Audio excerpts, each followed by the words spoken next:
दोस्तों स्वागत है आप सभी को हमारे इस YouTube चैनल पे। जैसा कि पिछले वीडियो में मैंने आप सभी से वादा किया था कि बिहार बोर्ड क्लास 12 के हिंदी को अच्छे से पढ़ेंगे कल से, ठीक है। तो आज मैं आप सभी के सामने हाजिर हो चुका हूँ क्लास 12 की हिंदी की चैप्टर नंबर 1 लेकर, जिस चैप्टर का नाम है बातचीत, ठीक है। यह गदखंड का पहला चैप्टर है, जिस चैप्टर के सारे एमबीबीए ऑब्जेक्टिव क्वेश्चन को इस वीडियो में हम कवर करेंगे। तो वीडियो काफी महत्वपूर्ण होगा, आप सभी इस वीडियो को ध्यान से देखेंगे और अपनी तैयारी को आज से लगातार बेहतर करने की कोशिश करेंगे हमारे साथ, ठीक है। पहला नंबर क्वेश्चन देखिए, आप सभी से पूछ रहा है बातचीत शीर्षक निबंध के अनुसार जो कुछ मवाद या धुआं जमा रहता है वह भाप बनकर निकल पड़ता है, कैसे। सबसे पहले हमें एक और क्वेश्चन निकल गया कि बातचीत शीर्षक गद्य की कौन सी विधा है, तो निबंध है, ठीक है। इसमें पूछा गया है कि बातचीत शीर्षक निबंध के अनुसार जो कुछ मवाद या धुआं जमा रहता है वह भाप बनकर निकल जाता है, कैसे निकल जाता है, बहस करने से, झगड़ा करके, या बातचीत के जरिए से, या हंसने से। तो याद रखना आपसे, बातचीत शीर्षक के अनुसार से जो कुछ मवाद या धुआं जमा रहता है वह भाप बनकर निकल पड़ता है, कैसे, बातचीत के जरिए से, ठीक है। याद रखना बातचीत के जरिए, करेक्ट आंसर हो जाएगा। दूसरा नंबर क्वेश्चन देखो, कह रहा है जैसा काम वैसा परिणाम किस लेखक द्वारा रचित प्रहंस है। जैसा काम वैसा परिणाम किस लेखक द्वारा रचित प्रहंस है। ऑप्शन ए में कह रहा है रामधारी सिद्दीकर, ऑप्शन बी में कह रहा है जयप्रकाश नारायण, ऑप्शन सी में कह रहा है बालकृष्ण भट्ट और ऑप्शन डी में कह रहा है मोहन राकेश। तो दूसरे नंबर क्वेश्चन का आपका करेक्ट आंसर क्या हो जाएगा, तो करेक्ट आंसर हो जाएगा जैसा काम वैसा परिणाम किस लेखक द्वारा रचित प्रहंस है। तो करेक्ट आंसर आप सी बताओगे, सी बालकृष्ण भट्ट। क्या हो जाएगा, बालकृष्ण भट्ट हो जाएगा, ठीक है। देखो आज से मैं क्लास करना स्टार्ट किया हूं, तो यदि हो सकता है आपको यह सारा क्वेश्चन समझ में नहीं है कि सर जी क्या पढ़ा रहे, तो आप भी क्या कीजिएगा, क्लास 12 के हिंदी के पहले चैप्टर को पढ़ लीजिएगा, उसके बाद एक बार फिर इस वीडियो को देख लीजिएगा, सारा डाउट आपका क्लियर हो जाएगा, ठीक है। हालांकि अगर समय मिले तो हम हिंदी को अच्छे से पढ़ाएंगे भी, ठीक है। तो उसके लिए आपको चिंता नहीं करना, केवल अभी जो मैं तैयारी करा रहा हूँ इस तैयारी को अच्छे से अभी से आपको करना है केवल, ठीक है। दूसरा नंबर से देखिए, कह रहा है जैसा काम वैसा परिणाम किस लेखक द्वारा रचित प्रहंस है। तो जैसा काम वैसा परिणाम किस लेखक द्वारा रचित प्रहंस है, बालकृष्ण भट्ट की, तो हम जानेंगे। तीसरा नंबर क्वेश्चन कह रहा था कि बालकृष्ण भट्ट के पिताजी का क्या नाम है। बालकृष्ण भट्ट के पिताजी का क्या नाम है। ऑप्शन ए में कह रहा है देनी प्रसाद भट्ट, ऑप्शन बी में कह रहा है बेनी प्रसाद भट्ट, ऑप्शन सी में कह रहा है टेनी प्रसाद भट्ट और ऑप्शन डी में कह रहा है सैनी प्रसाद भट्ट। तो बालकृष्ण भट्ट के पिताजी का नाम क्या था,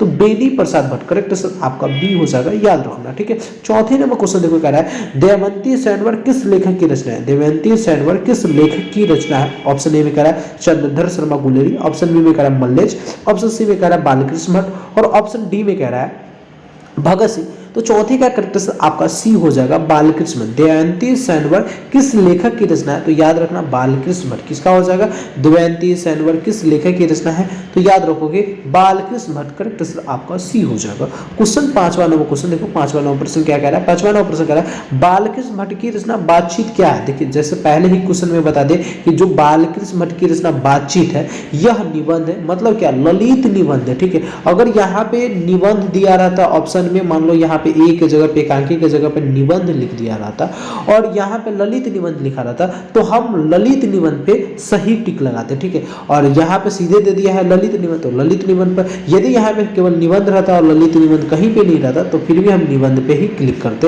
यानी निबंध को सही करते। करेक्ट आंसर आपका क्या हो जाएगा, यहाँ पे डी हो जाएगा। बालकृष्ण भट्ट की रचना बातचीत क्या है, तो ललित निबंध, याद रखना, ठीक है। छठा नंबर क्वेश्चन देखो, कह रहा है बालकृष्ण भट्ट किस युग के निबंधकार थे। बालकृष्ण भट्ट किस युग के निबंधकार थे, प्रसाद युग के, भारतेंदु युग के, द्विवेदी युग के, या स्वातंत्र्योत्तर युग के। तो आपका करेक्ट आंसर छठे का क्या हो जाएगा, छठे का करेक्ट आंसर आप सही बताओगे, बालकृष्ण भट्ट भारतेंदु युग के कवि थे, निबंधकार थे। कौन थे, बालकृष्ण भट्ट किस युग के निबंधकार थे, तो भारतेंदु युग के निबंधकार थे। अगला क्वेश्चन सातवां नंबर प्रश्न, सातवां नंबर प्रश्न देखो, कह रहा है कि मनुष्य की बातचीत का सबसे उत्तम तरीका क्या है। मनुष्य अगर बातचीत करता है तो वह बातचीत करने का सबसे बेहतर तरीका क्या हो सकता है।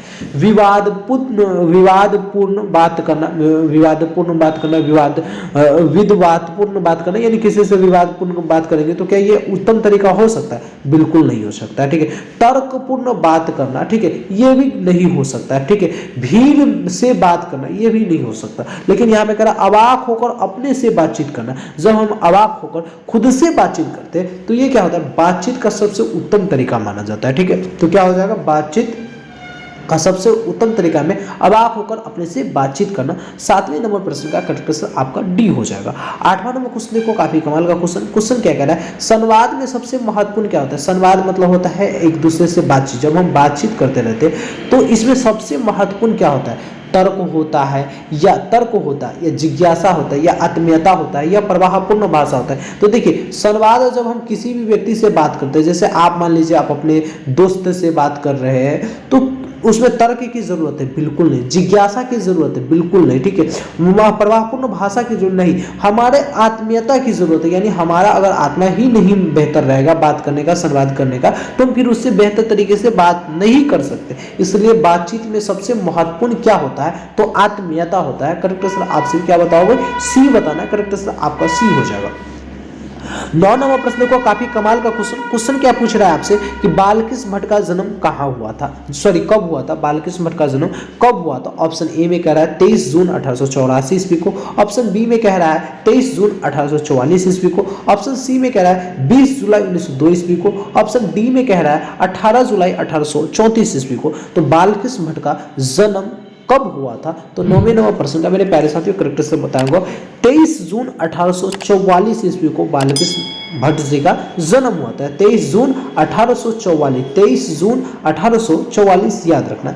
यहाँ पे कहते 10 नंबर प्रश्न कह रहा है संयोगिता स्वयंवर किसकी रचना है। संयोगिता स्वयंवर जो एक प्रकार का रचना है, यह रचना किसके द्वारा रचित किया गया, बालकृष्ण भट्ट द्वारा, प्रताप नारायण मिश्रा द्वारा या श्रीनिवास दास द्वारा या मैथिली शरण गुप्त द्वारा। तो संयोगिता स्वयंवर किसकी रचना है, तो 10 का आपका करेक्ट आंसर क्या हो जाएगा, 10 का करेक्ट आंसर आपसे बताना श्रीनिवास दास द्वारा। क्या हो जाएगा, श्रीनिवास दास द्वारा। करेक्ट आंसर आपका सी हो जाएगा। अगला प्रश्न कोई 11 नंबर क्वेश्चन, काफी कमाल का क्वेश्चन क्या कह रहा है, क्वेश्चन कह रहा है बातचीत शीर्षक निबंध के अनुसार रस का समुद्र किनकी बातचीत में उमड़ा चला जाता है। बातचीत शीर्षक निबंध के अनुसार रस का समुद्र किनकी बातचीत में उमड़ा चला जाता है। ऑप्शन ए में कह रहा है दो हम सहेलियों की बातचीत में, ऑप्शन बी में कह रहा है दो पुरुषों की बातचीत में, ऑप्शन सी में कह रहा है दो बच्चों की बातचीत में और ऑप्शन डी में कह रहा है दो मूर्खों की बातचीत में। तो 11 नंबर क्वेश्चन का करेक्ट आंसर क्या हो जाएगा, तो देखिए कह रहा है बातचीत शीर्षक निबंध के अनुसार रस का समुद्र किनकी बातचीत में उमड़ा चला जाता है। तो जब दो हम सहेली आपस में बातचीत करते रहते हैं उस समय ऐसा होता है, ठीक है, अन्यथा पुरुष बातचीत कर रहे तो नहीं होगा, बच्चों की बातचीत में नहीं होगा, मूर्खों की बातचीत में नहीं होगा। करेक्ट आंसर क्या हो जाएगा, दो हम सहेलियों की बातचीत में। करेक्ट आंसर आपसे 11 का क्या बताओगे, ए बताऊंगा, ठीक है। यहाँ पे 12 नंबर क्वेश्चन कह रहा है वाद विवाद संवाद क्या है। वाद विवाद संवाद क्या है, आलोचनात्मक निबंधों की पुस्तक है, कविता संग्रह, कहानी संग्रह या नाट्य संग्रह है। वाद विवाद संवाद क्या है, बहुत ही विवेक क्वेश्चन है। 12 का करेक्ट आंसर आपका क्या हो जाएगा, ए हो जाएगा, आलोचनात्मक निबंधों की पुस्तक है। क्या है, ए हो जाएगा, आलोचनात्मक निबंधों की पुस्तक है। अगला प्रश्न देखो, अगला प्रश्न 13 नंबर क्वेश्चन। 13 नंबर प्रश्न क्या कह रहा है, 13 नंबर प्रश्न कह रहा है कि बालकृष्ण भट्ट ने कौन सा मासिक पत्र निकाला था। बालकृष्ण भट्ट ने कौन सा मासिक पत्र निकाला था, प्रताप, क्रमवीर, हिंदी प्रदीप या ज्योत्सना। तो यहाँ पे 13 का करेक्ट आंसर क्या हो जाएगा, तो 13 नंबर क्वेश्चन का करेक्ट आंसर आपका ए हो जाएगा, प्रताप। क्या हो जाएगा, प्रताप। बालकृष्ण भट्ट ने कौन सा मासिक पत्र निकाला था, तो प्रताप निकाला था। करेक्ट आंसर आपसे भी ए बताओगे। क्वेश्चन 14 नंबर प्रश्न को 14 नंबर प्रश्न कह रहा है कि बातचीत किस विधा की रचना है। बातचीत किस विधा की रचना है, आलोचना है, गीत है, शोध है या निबंध है। तो 14 का करेक्ट आंसर आपका क्या हो जाएगा, तो बातचीत जो है यह क्या है, तो निबंध। देखो यहाँ पर ललित निबंध नहीं दिया, सीधे निबंध दे दिया, फिर भी हम यहाँ पर क्या लगाएंगे, डी लगाएंगे। क्या लगाएंगे, बातचीत किस विधा की रचना है। या ये प्रश्न इस प्रकार से भी पूछ सकता है कि बातचीत गद्य की कौन सी विधा है, तो क्या बताओगे, निबंध है। अगला क्वेश्चन देखो यहाँ पे 15 नंबर प्रश्न। टोटल के टोटल इस वीडियो में हम 32 क्वेश्चन देखेंगे, ठीक है। तो आप सभी वीडियो को एकदम अच्छे से ध्यान से देखिए। अभी हम शुरुआत ही की है तैयारी करने का, एकदम जीरो से यार हीरो बनाऊंगा, ठीक है, चिंता मत करो। आप सभी केवल अच्छे से वीडियो देखो, जहां पे प्रॉब्लम होगा, कोई भी क्वेश्चन होगा, आप सभी कॉमेंट बॉक्स में हमसे जरूर पूछिएगा, ठीक है। और जो छात्र टेलीग्राम ग्रुप या व्हाट्सएप ग्रुप में नहीं जुड़े हैं तो डिस्क्रिप्शन में लिंक मिल जाएगा टेलीग्राम ग्रुप का भी और व्हाट्सएप ग्रुप का भी, तो वहां पे आप लोग हर हाल में ज्वाइन कर लेंगे, ठीक है।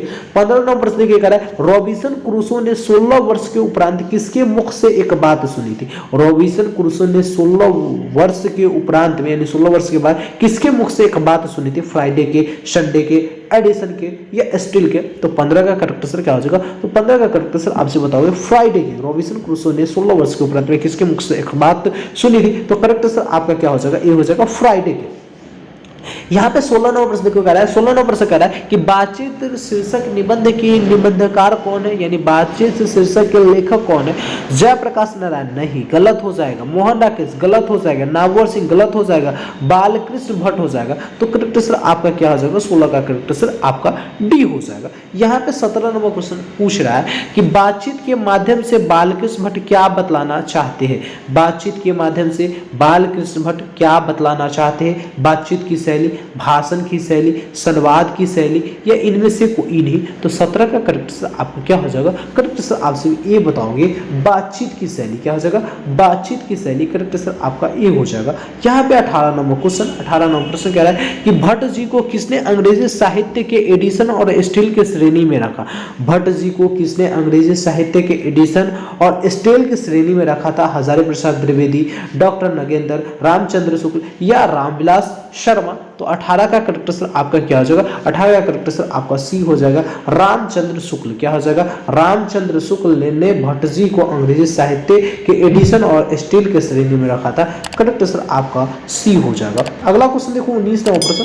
19 नंबर प्रश्न क्या कह रहा है? 19 नंबर प्रश्न कह रहा है कि बालकृष्ण भट्ट का निवास स्थान कौन सा है, यानी बालकृष्ण भट्ट कहाँ रहते थे? लखनऊ उत्तर प्रदेश, इलाहाबाद उत्तर प्रदेश, मथुरा उत्तर प्रदेश, वाराणसी उत्तर प्रदेश। तो बालकृष्ण भट्ट का निवास स्थान पूछे, आप सभी करेक्ट आंसर बताना इलाहाबाद उत्तर प्रदेश। क्या हो जाएगा? इलाहाबाद कहाँ पड़ता है? यूपी में, उत्तर प्रदेश में पड़ता है, तो यहाँ पे दे दिया है उत्तर प्रदेश। ठीक है। अगला क्वेश्चन 20 नंबर प्रश्न। 20 नंबर प्रश्न देखो कितना कमाल का क्वेश्चन। क्वेश्चन कह रहा है बालकृष्ण भट्ट ने किस पत्रिका का संपादन किया? अभी जस्ट हम पढ़ रहे थे, आर्यवर्त बिल्कुल नहीं, हुंकार बिल्कुल नहीं, पंजाब केसरी बिल्कुल नहीं, हिंदी प्रदीप। क्या हो जाएगा?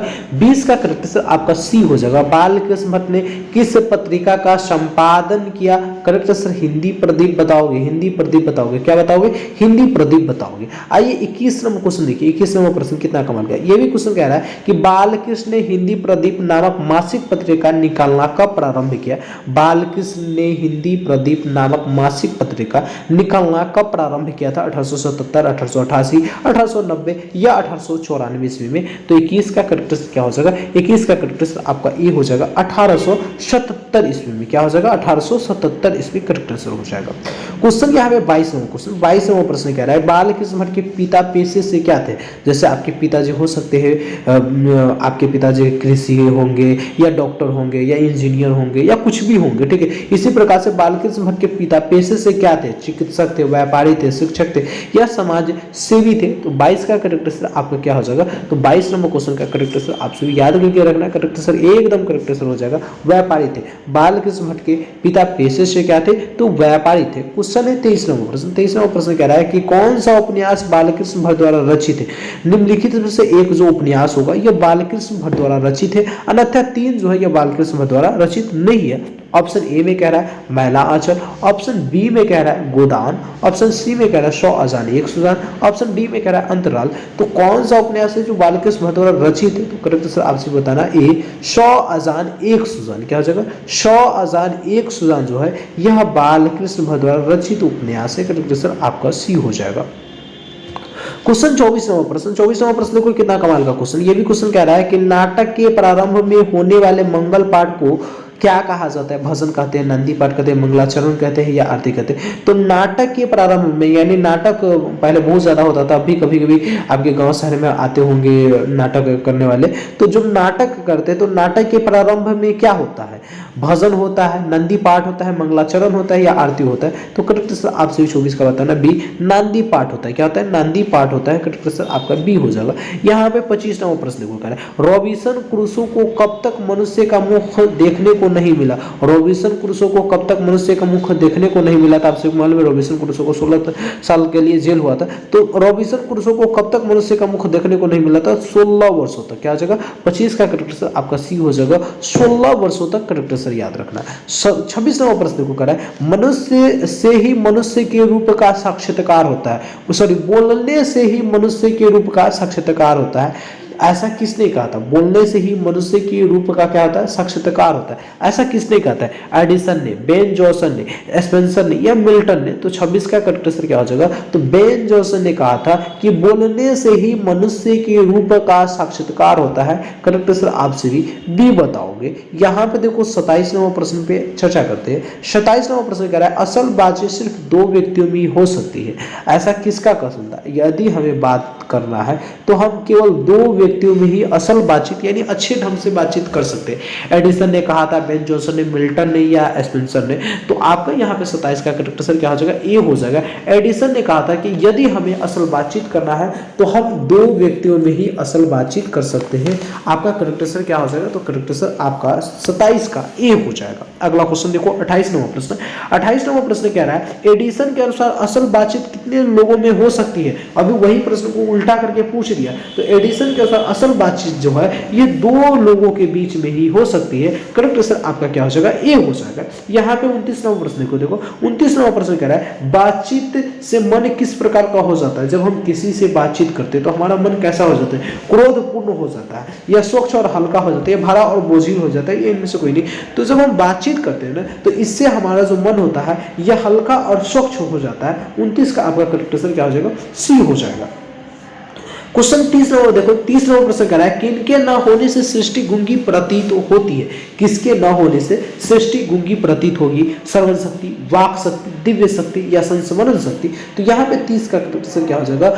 अगर वाक शक्ति यानी बोलने की कला हम लोगों में नहीं रहता, जैसे हम अभी बोल रहे और आप क्वेश्चन को देख रहे, पढ़ रहे, समझ रहे, आप बोलते होंगे आप अपने दोस्तों से, भाई से, बहन से, मम्मी से, पापा से, ये बोलने की कला मतलब कोई बोलता ही नहीं, तो यह सृष्टि कैसा प्रतीत होता? यह सृष्टि गूंगी प्रतीत होती। बोलने किसी के देखो करा प्रश्न को ही समझ लो पड़े। करा किसके न होने से सृष्टि गूंगी प्रतीत होती? तो किसके न होने से सृष्टि गूंगी प्रतीत होती? एकदम वाक शक्ति यानी बोलने की अगर ये चीज नहीं रहता, बातचीत करने वाले बात नहीं रहता, तो यह सृष्टि क्या है? एकदम गूंगा प्रतीत होता।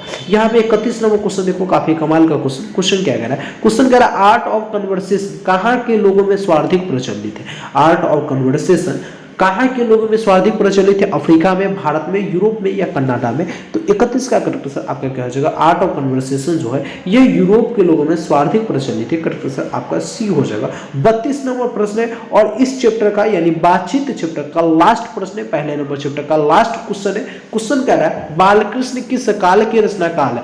बालकृष्ण किस काल के रचनाकाल है? आदिकाल, भक्तिकाल, रीतिकाल या आधुनिक काल? तो 32 का करेक्ट आंसर आपका क्या हो जाएगा? जो बालकृष्ण या आधुनिक काल के रचनाकार है। तो इस प्रकार से हिंदी के चैप्टर नंबर 1 की सारे एमबीबीआई ऑब्जेक्टिव क्वेश्चन पे चर्चा कर लिया। फिर अगले जो क्लास देखेंगे, अगले क्लास में हम चैप्टर नंबर 2 पढ़ेंगे, जिस चैप्टर का नाम होगा उसने कहा था। ठीक है, तो आप सभी एक बार उसने कहा था चैप्टर को अगर आपके पास बुक है तो अच्छे से पढ़कर आइएगा, अन्यथा चिंता मत कीजिएगा। हम एक स्पेशल क्लास लेंगे जिसमें आपको हिंदी भी अच्छे से पढ़ाएंगे। ठीक है, तो फिर मिलते हैं अगले वीडियो में। जब तक के लिए जय हिंद, जय भारत। वीडियो को लाइक कर दीजिए, चैनल को सब्सक्राइब कर लीजिए, व्हाट्सएप ग्रुप और टेलीग्राम ग्रुप में आप सभी जरूर ज्वाइन हो जाइए। ठीक है, धन्यवाद, थैंक यू सो मच। जय हिंद, जय भारत।